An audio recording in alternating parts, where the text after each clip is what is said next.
Ça, c'est bizarre quand même. J'entends ici et là, bon, ما يهمونيش هادو اللي يديروا رواحهم ما يفهموش. Mais on a un match, gros match contre la Suède, donc je dois faire le grand écart entre le match d'aujourd'hui. Ouais, c'est ce que j'ai voulu. J'aurais pu très facilement préparer un match sur cette date FIFA et puis aller avec nos forces en présence. Ça là, on a choisi de jouer un deuxième match contre une très bonne équipe. Vous savez très bien que c'est une équipe du top 10 africain, c'est une équipe qui était à deux doigts d'aller au mondial.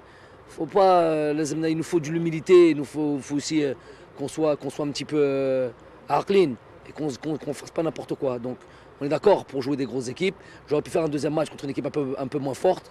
Quel enseignement on aurait eu? Là, je préfère avoir une équipe qui nous pose des problèmes. Mais quand on fait trop de changements, ça casse des dynamiques, ça casse des trucs. J'ai pas le choix, je suis obligé de le faire. Je suis obligé de le faire parce qu'on a décidé de jouer ces deux matchs si rapprochés. Cohésion, cohésion, quand tu fais... bon déjà, par exemple, moi je suis content de la possibilité de faire jouer... On parle aussi de Mandrea, qui a fait un bon match. Et de voir un joueur comme Andrea qui a, je crois, 24 ans, Tougaï qui a 22 ans, Chem Boudaoui, 22-23 ans, Zéro qui c'est jeune, Adam c'est jeune, Saïd c'est pas vieux, bon bref, tous ces joueurs, Ahmed Touba, c'est pas... Donc tout ça, faut le prendre en considération.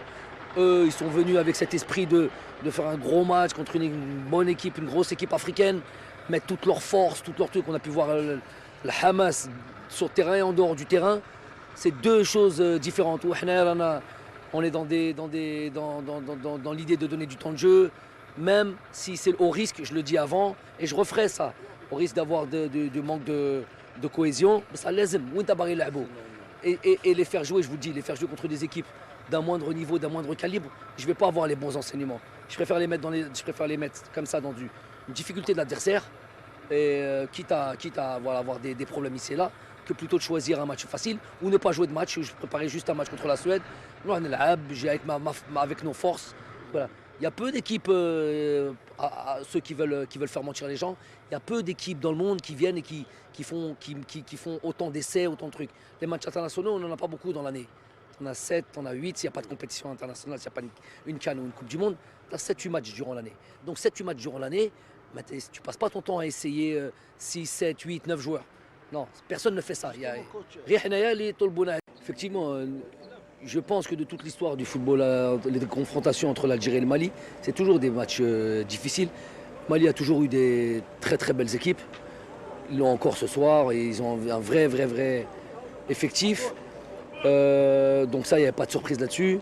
Nous, on arrive avec une équipe, je l'ai annoncé avant, tu rencontres des difficultés de par la qualité de l'adversaire et de par le fait qu'on change beaucoup de joueurs, qu'on teste beaucoup de joueurs, qu'on donne du temps de jeu à beaucoup d'autres joueurs. Donc, et je le répète, c'est les mêmes choses. Question d'automatisme, question d'association, une question de... Et voilà, et après on change beaucoup parce que c'était une gymnastique. Il y a des joueurs qui ont beaucoup joué, il y a des joueurs qui reviennent de blessures. Et surtout, il y a un match dans moins de 72 heures. Quand il fait moins, j'ai des problèmes, même si sur cette première mi-temps, le score aurait pu être, si on avait été bien chirurgical, on aurait pu marquer 2 buts ou 3 buts de plus. Il y aurait pu avoir 3-0, je veux dire, à la mi-temps. Ensuite, il y a beaucoup de changements, on est obligé de changer. J'ai essayé de tout